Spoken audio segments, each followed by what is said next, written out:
"Ma'am, if you don't cooperate, we will proceed," the officer said, his voice firm but edged with impatience, and the metallic click of handcuffs echoed louder than it should have in the polished stillness of the bank lobby, as every conversation died mid-sentence, and every pair of eyes turned toward the frail figure at the center of it all.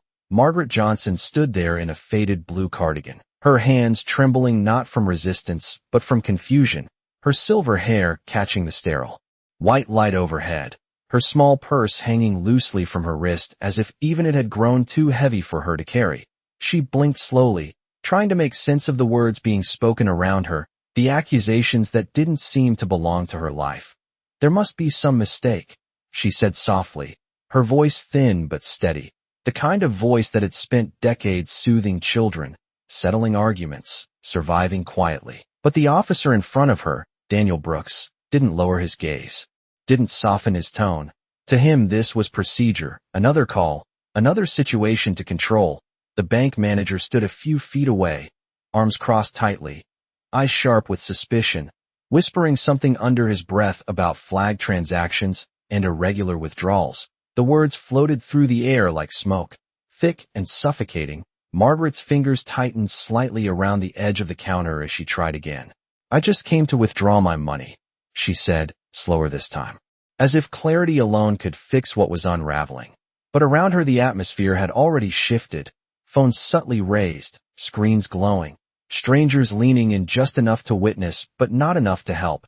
A young man near the entrance shook his head, murmuring something about scams, while a woman in line behind Margaret took a cautious step back, as if distance could separate her from whatever this was turning into. The officer reached for Margaret's wrist, not rough, not aggressive, but final, and as the cold metal closed around her skin, her breath caught just slightly, not in fear, but in disbelief, like the world had quietly tilted without warning.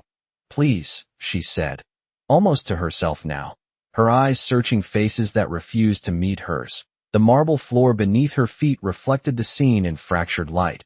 Authority standing tall, vulnerability held in place, and still she didn't resist, didn't raise her voice, didn't break, because somewhere deep inside her was a lifetime of enduring moments just like this. Moments where being misunderstood came easier to others than listening. And as the officer gently guided her away from the counter, the room remained frozen, suspended in judgment, in assumption, in silence. No one noticing the man standing near the far wall, dressed simply, hands relaxed at his sides, watching everything unfold with a stillness that didn't belong to the chaos around him, his eyes fixed not on the officers, not on the crowd, but on Margaret, as if he were seeing something none of them could, and though he hadn't moved yet, something in the air had already begun to shift. Margaret's shoes made a soft, uneven sound against the marble floor as she was guided past the row of silent onlookers, each step careful, measured, as if she were afraid that even the ground beneath her might suddenly reject her presence. Her shoulders remained straight though her hands were restrained, a quiet dignity that refused to collapse under the weight of misunderstanding. And for a moment, as the glass doors of the bank came into view, she paused, not because she was resisting, but because something in her memory had surfaced, something older than this moment, older than the accusation, older even than the building itself. "Officer," she said gently, her voice steady despite the tremor in her fingers, "I have been coming to this bank for over 30 years. Her eyes drifted briefly toward the teller counter behind her, as if searching for a familiar face that no longer seemed willing to recognize her. "I opened that account when my husband was still alive," she continued, her words slow, deliberate, each one carrying a quiet history. "Back when we used to count every dollar at the kitchen table and hope it would stretch until the next paycheck." The officer did not respond, his posture unchanged, professional, distant, but there was a flicker, something almost imperceptible in his expression. Not doubt, not yet, but something that registered the weight behind her words. Margaret continued walking, her gaze now lowered slightly, not in shame, but in reflection. "My grandson needs medication," she added softly, almost as if she were explaining it to herself. "He is 8 years old, and the doctor says he cannot miss another dose." Her voice did not break, but it thinned, stretched by the effort of holding everything together. Around them, the quiet hum of the bank had shifted into something heavier, the earlier whispers replaced by an uncomfortable stillness. A few phones slowly lowered, their owners no longer as certain about what they were witnessing. The bank manager avoided eye contact now, pretending to review something on a tablet that he was no longer reading. Outside, the sunlight filtered through the tall glass panels, casting long reflections across the floor, reflections that moved as Margaret moved, as if the building itself were watching her leave. And near the far wall, the man who had not yet spoken remained still. Marcus Reed's eyes followed every step, every word, every pause. He had seen many situations in his life that required quick judgment, sharp decisions, moments where hesitation could cost more than pride. But this was different. This was quiet, slow, unfolding in a way that demanded something else entirely, something deeper than instinct. Margaret reached the threshold of the exit, the automatic doors beginning to part with a soft mechanical hum. And for the first time since the handcuffs had closed around her wrists, she lifted her chin slightly, not in defiance, but in resolve. "I am not asking for special treatment," she said, her voice calm, almost gentle. "I am only asking to be heard." The words settled into the space between them, heavier than any accusation that had been made against her, and for a brief second, the world seemed to hold its breath, as if waiting to see whether anyone in that room would finally listen.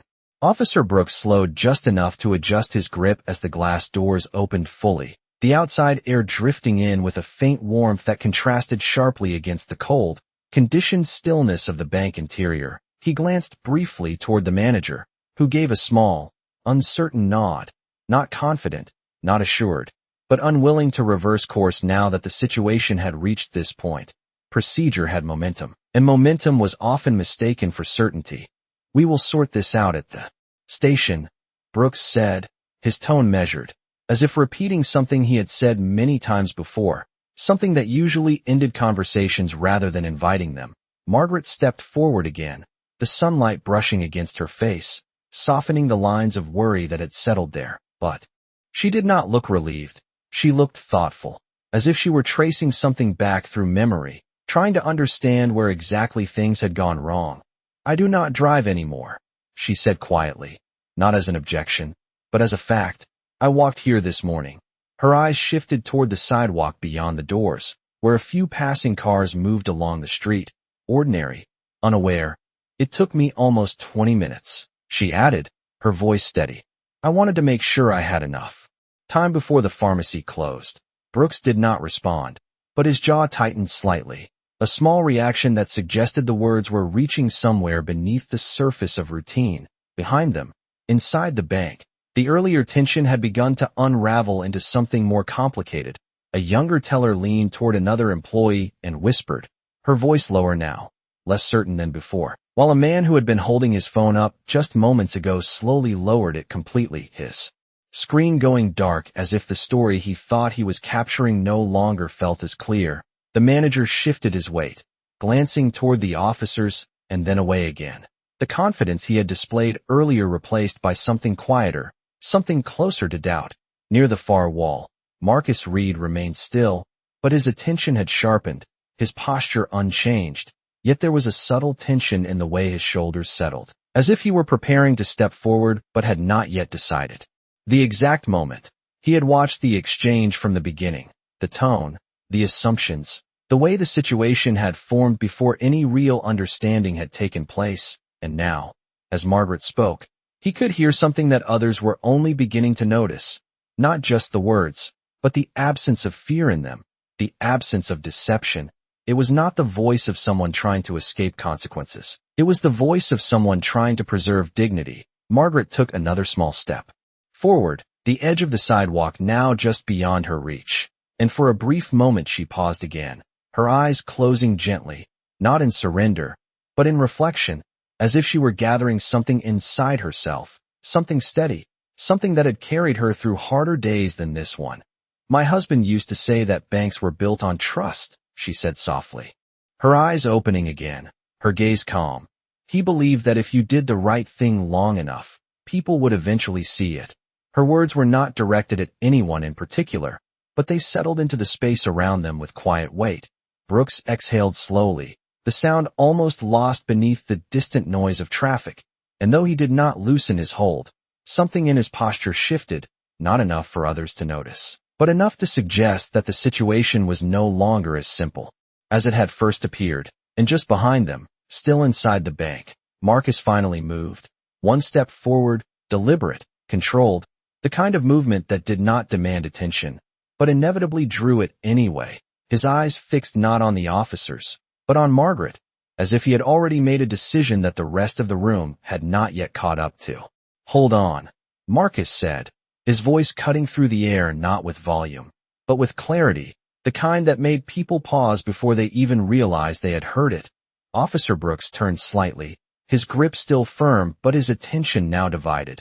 Marcus stepped forward into the light spilling through the glass doors, his presence calm, controlled, not confrontational, but undeniably certain. His eyes moved briefly to Margaret's restrained hands, then back to the officer. "Before you take her anywhere," he continued, his tone steady, "I think you might want to take another look at what triggered this." Brooks narrowed his gaze, not defensive, but cautious, trained to assess rather than react. "Sir, this is an active situation," he replied, measured. "You can address any concerns at the station." Marcus gave a small nod, acknowledging the response without accepting it. "I understand procedure," he said, "but procedure only works when the information behind it is correct." The words settled with quiet weight, not challenging authority, but redirecting it. Behind them, the subtle tension inside the bank sharpened again. Conversations that had begun to resume now paused once more. The manager looked up from his tablet, uncertain, as if the script he had been following no longer felt complete. Marcus reached into the inside pocket of his jacket slowly, deliberately, every movement visible, controlled. He pulled out a folded document, not rushed, not dramatic, just precise, and held it out slightly, not forcing it, but offering it. "The account you flagged," he said, his eyes remaining on Brooks. "Received a scheduled transfer this morning."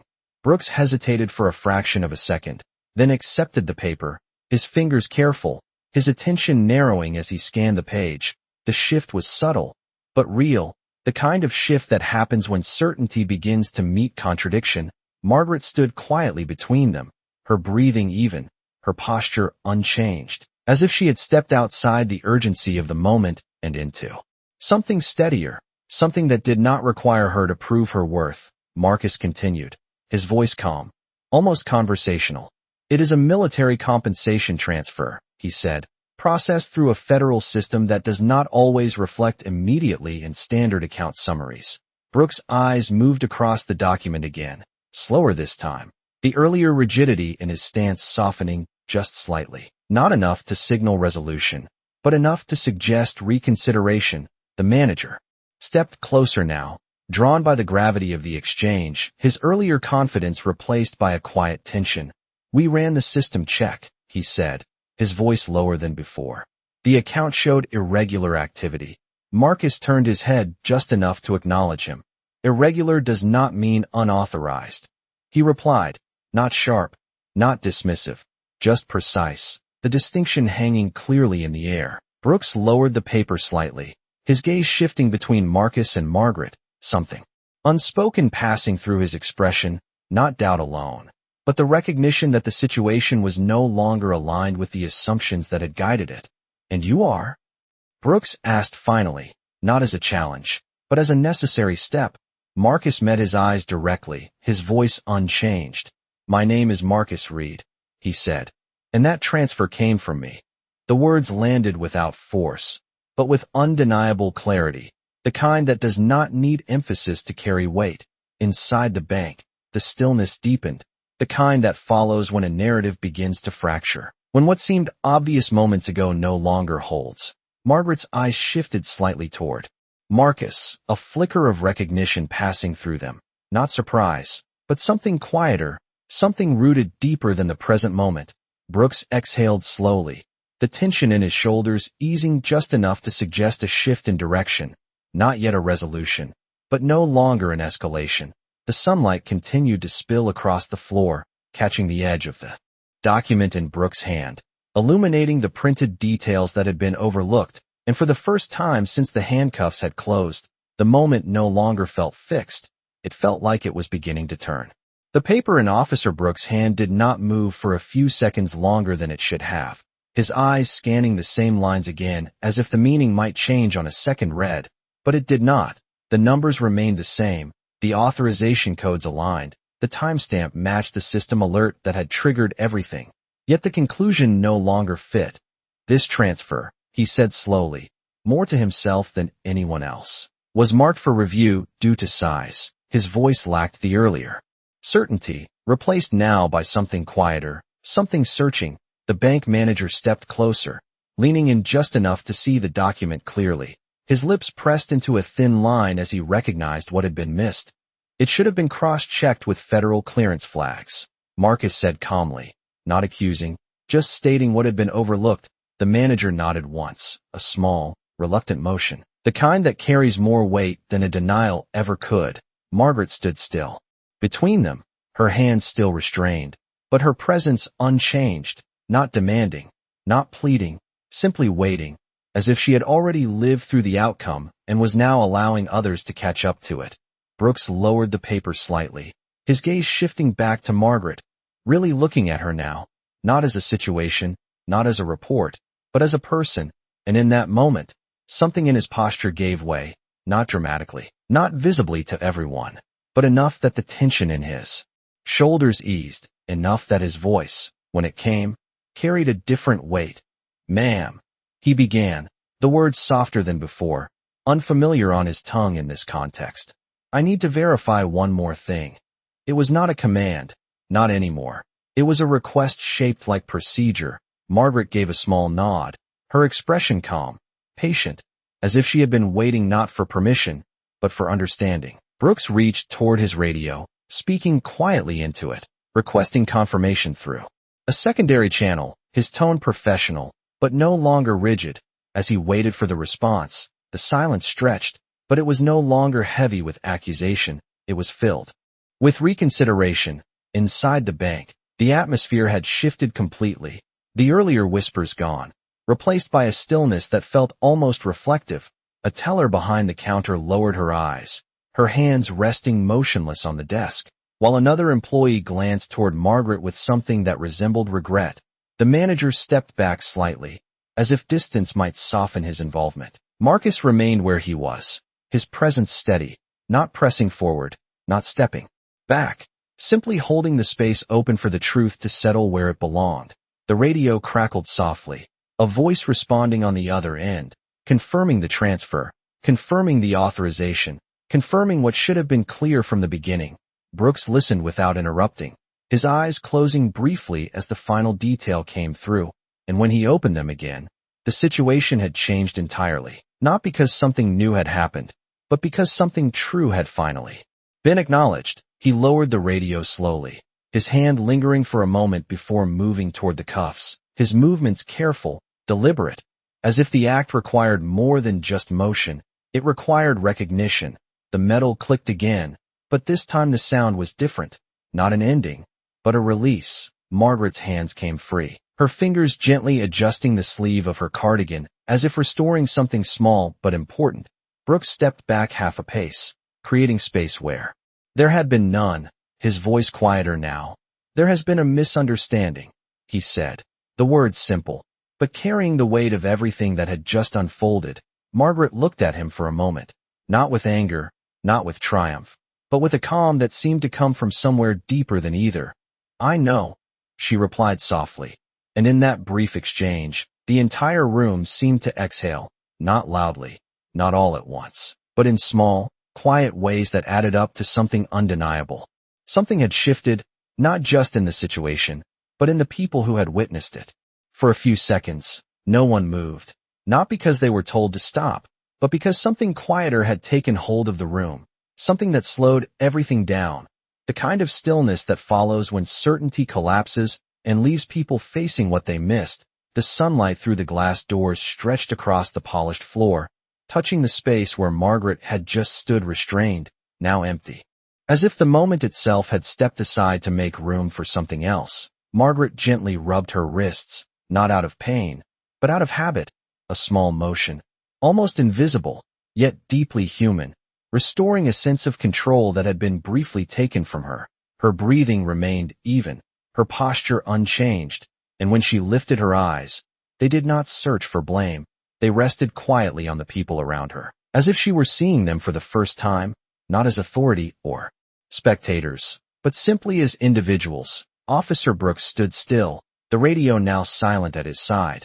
His gaze lowered for a moment before returning to Margaret, his expression no longer guarded, no longer certain, but reflective, the kind of look that comes when a person realizes that the line between right and wrong is not always where they thought it was. He opened his mouth slightly, as if to speak, but no words came immediately, and in that pause, the weight of everything unsaid filled the space between them. The bank manager shifted uncomfortably, adjusting his tie though it did not need adjusting, his eyes avoiding Margaret now, not out of authority, but out of something closer to recognition. A teller behind the counter quietly reached for a stack of papers, then stopped midway, her hands resting still as she glanced toward Margaret with a softness that had not been there before. One by one, the subtle movements in the room slowed, settled, changed. Marcus remained where he was, his presence steady, but his focus now softened, no longer sharp with observation, but calm, almost protective, as if the moment had passed from confrontation into something more fragile, something that required care rather than control. Margaret took a small step forward, not toward the exit, not toward the counter, just forward, as if grounding herself again in the space that had nearly rejected her. "It is all right," she said quietly, her voice carrying just enough to reach those closest to her, but not forcing itself into the room. The words were simple, but they did not dismiss what had happened. They acknowledged it without letting it define the moment. Brooks finally spoke, his voice lower than before. "Ma'am, he paused, searching for something that felt accurate, something that did not reduce the situation to procedure, but also did not attempt to undo it with empty words. "I am sorry," he said, the sentence plain, unembellished, but real. Margaret looked at him for a brief moment, and then gave a small nod, not as forgiveness offered, but as understanding shared, as if she recognized that the apology was not about her alone, but about something larger, something that extended beyond the walls of the bank, beyond the moment itself. The silence returned, but it was no longer heavy. It was open, filled with the quiet awareness of what had nearly gone unnoticed. Outside, a light breeze moved through the open doorway, brushing gently against the edges of Margaret's cardigan, lifting it just slightly before letting it fall again. And in that small, almost unremarkable motion, the tension that had once filled the room seemed to dissolve completely, leaving behind only the stillness of people who had seen something shift, not loudly, not dramatically, but in a way that would stay with them long after the moment had passed. Marcus did not move immediately after the silence settled. He simply stood there, watching Margaret as if confirming something within himself, something that had already been decided long before he spoke. And when he finally stepped closer, it was not with urgency, but with a quiet familiarity that did not belong to strangers. Margaret turned slightly toward him, her eyes narrowing just a fraction, not in suspicion, but in recognition that had not yet fully surfaced. "You always walk too fast," Marcus said gently, his voice softer now, carrying a warmth that had not been there before. The words seemed out of place in the room, too personal for the setting, too specific for coincidence. Margaret blinked, her gaze fixing on his face more carefully now, tracing features, searching memory. "And you never liked the cold," he added, a faint smile touching the corner of his mouth. "You used to wrap that same blue cardigan tighter every winter morning when you walked me to school." The room seemed to hold its breath again, but this time it was different. Not tension, but anticipation. Margaret's lips parted slightly, her eyes widening just enough to let something through, something long buried but not forgotten. "Marcus," she whispered, the name fragile, almost uncertain, as if speaking it too loudly might break the moment. Marcus nodded once, simple, certain, and in that single motion, the distance between past and present collapsed. Margaret's hand lifted instinctively, not reaching out fully, but hovering, as if she were afraid the memory might disappear if she moved too quickly. "You were so small," she said softly, her voice trembling now not with fear, but with emotion that had been waiting years to return. Always running ahead of me like you had somewhere important to be. Marcus let out a quiet breath, the tension he had carried dissolving into something steadier, something grounded. You made sure I did, he replied, his tone calm, but weighted with meaning. The officers, the manager, the onlookers, they all remained still, no longer participants, but witnesses to something deeper than the situation they had thought they understood. Brooks glanced between them, his earlier authority replaced now by something closer to humility, as if he had stepped into a story already in motion without realizing it. She raised me, Marcus said finally, his voice turning slightly, not louder, but clearer, directed now toward the room as much as toward Margaret. Not by blood, but by everything that matters. The words settled heavily, reshaping the narrative that had formed just minutes ago. Margaret lowered her hand slowly, her eyes never leaving his. I only did what anyone would do, she said, almost reflexively, the same quiet humility that had defined her earlier now carrying a new weight. Marcus shook his head slightly, a small gesture, but firm. No, he said. You did what not everyone chooses to do. The sunlight shifted again across the floor, catching the edge of Marcus's sleeve where a faint insignia rested, subtle but unmistakable to those who knew what to look for. Brooks noticed it this time, his gaze lingering just a second longer, understanding now extending beyond the document, beyond the procedure, into something larger, something that reframed everything that had happened. Margaret's shoulders relaxed just slightly, not because the situation had been resolved, but because something more important had been restored, not her account, not her standing, but the connection that had quietly endured through years of absence.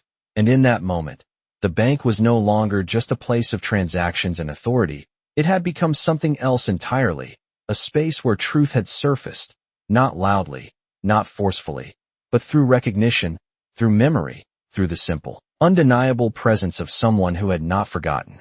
Margaret's eyes lingered on Marcus for a moment longer, as if anchoring herself in something certain after everything that had nearly unraveled, and then she drew a slow breath, steady and quiet, before turning slightly back toward the room, not away from him, but outward, toward the people who had witnessed the moment unfold. He used to come home with scraped knees and stories that made no sense, she said softly, a faint smile touching her lips. And I would listen anyway. The words were simple, almost ordinary, yet they carried a warmth that shifted the atmosphere once again. Marcus lowered his gaze briefly, not out of discomfort, but out of respect, as if the memory itself deserved space. Officer Brooks stood a few steps away, his posture no longer rigid, his hands resting at his sides, uncertain now not of procedure, but of what to do with what he had just learned. The bank manager cleared his throat quietly, the sound small, hesitant, as if he were testing whether it was still his place to speak. Ms. Johnson, he began, his voice noticeably different, softer, less certain of itself. We would like to correct this immediately. The phrasing careful, measured, but lacking the authority it had held earlier. Margaret turned her head slightly, acknowledging him without fully facing him, her expression calm, composed. There is nothing to correct that has not already been seen, she replied gently, not dismissive, not confrontational, but honest in a way that left little room for argument. The manager nodded once, his eyes dropping for a moment before lifting again. At least allow us to process your withdrawal, he said, and ensure everything is handled properly. Marcus glanced toward Margaret, not speaking, but offering presence, the same quiet support that had carried through the entire moment. Margaret considered for a second, then gave a small nod. I would appreciate that, she said, her voice steady, as if returning to the original purpose of her visit. Something simple, something that had never needed to become complicated. They walked back inside together, not as an escort, not as control, but as a group moving through the same space with a different understanding. The marble floor no longer reflected tension, but something softer, something quieter. The teller behind the counter straightened slightly, her hands moving with renewed care as she prepared to assist. Her earlier uncertainty replaced now with attention, with intention. Brooks remained near the entrance, watching, not intervening, not directing, just observing. As if learning something that training had never quite captured, Marcus stood beside Margaret at the counter, not speaking, not leading, simply present, the way he had been taught to stand beside her years ago when crossing streets or waiting in lines. The transaction itself was simple: numbers entered, confirmations made, cash counted carefully. The soft sound of bills placed gently on the counter carried more weight than it should have, not because of the amount, but because of everything that had surrounded it. Margaret accepted the envelope with both hands, a small, deliberate gesture that spoke of habit, of gratitude, of dignity. "Thank you," she said quietly, looking directly at the teller, who nodded in return, her eyes meeting Margaret's fully this time, without hesitation, without distance. Marcus glanced briefly at the envelope, then back at Margaret. "Is it enough?" he asked, his voice low, respectful. Margaret gave a small smile. "It always has been," she replied, and in that answer was more than reassurance. It was a reflection of a life lived with less, but carried with more. They turned together toward the exit once again, the same doorway, the same light, but a different moment entirely, and as they stepped forward, the room did not watch them with suspicion anymore. It watched with something quieter, something closer to understanding, the kind that does not need to be spoken to be felt. The door opened once more with a soft mechanical hum, and this time when Margaret stepped through it, there was no hesitation in her movement, no pause in her breath, just a quiet, steady continuation of the path she had started long before she ever walked into that bank. The sunlight outside felt warmer now, not because it had changed, but because something inside had settled. Marcus walked beside her, not ahead, not behind, his pace naturally adjusting to hers, the same way it had years ago, on sidewalks that felt much longer than they do now.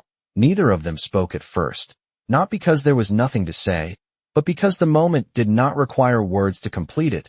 The city moved around them in its usual rhythm, cars passing, distant conversations blending into a low hum, ordinary life continuing without noticing what had just shifted inside those glass walls. Margaret held the envelope gently in her hand, her fingers resting along its edge as if it were something more than paper, something that carried purpose. She glanced at Marcus briefly, her eyes soft, reflective. "You grew into someone strong," she said quietly, not as a compliment, but as an observation shaped by years she had not witnessed. Marcus let out a small breath, his gaze forward. "I had someone who showed me how," he replied, his voice calm, grounded. Margaret's smile deepened slightly, not wide, not bright, but full, the kind that comes from seeing something continue beyond your own reach. They reached the edge of the sidewalk where the street crossed ahead, the light above shifting slowly from red to green, and for a moment, they stopped, standing side by side, just as they once had. The silence between them was no longer filled with tension or uncertainty. It was filled with recognition, with something that did not need to be proven or explained. Across the street, a pharmacy sign flickered softly in the daylight. Margaret noticed it and nodded faintly. "We should not keep him waiting," she said, her voice carrying that same quiet purpose that had guided her all along. Marcus nodded once, and together they stepped forward, crossing into the flow of the city, their shadows stretching briefly across the pavement before blending into the movement around them. Behind them, the bank doors closed again, the reflection of the street replacing what had happened inside, as if the building itself had already begun to move on.